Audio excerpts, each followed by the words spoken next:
तर नमस्कार मंडळी. लहान मुलांमध्ये सिन्स बर्थ टिल 1 इयर कोणते मेडिसिन्स जे घरी असणं गरजेचं आहे आणि ते तुम्ही तुमच्या कपड्यामध्ये किंवा तुमच्यासोबत कॅरी करणं गरजेचं आहे.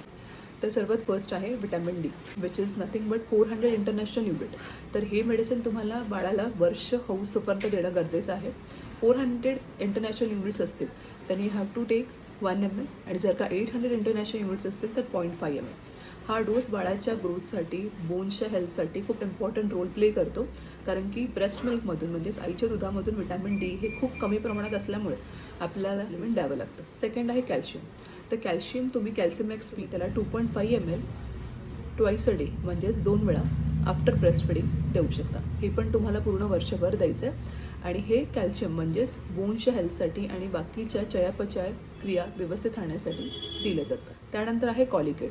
तर कॉलिकेट ड्रॉप्स ॲक्च्युली बेबीजसाठी जेव्हा काही कारण नसताना रडत आहेत, गॅसेस झालेत, पोटात सारखं दुखत आहेत, कानाकडे हात लावत आहेत, तर अशा वेळी कुठे पेन आहे, गॅसेस ॲक्युमुलेशन झालेलं आहे, शी होत नसेल, तर अशा वेळी कॉलिकेटनी त्यांना रिलीफ मिळतो. गॅसेस पास होतात, मोशन्स स्मूथली पास होतात. आहे नेझिव्हॉन.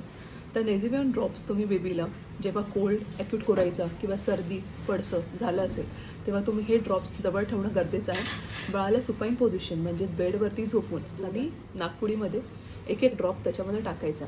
त्याच्याने त्याचे जे ब्लॉक्ड पॅसेज असेल ते रिलीज होतात आणि बाळ नॉर्मली श्वास घ्यायला सुरुवात करू शकतात. लक्षात घ्या, हे सगळे सायन्स तुम्ही घरच्या घरी जेवढे हँडल होतील तेवढं करायचं आहे. जर का तुम्हाला पॉसिबिलिटी वाटली की काही सिम्पटम्स दिसत आहेत दुसरे, तर तुमच्या पिडियाट्रिशियनला तुम्ही अवश्य कन्सल्ट करा.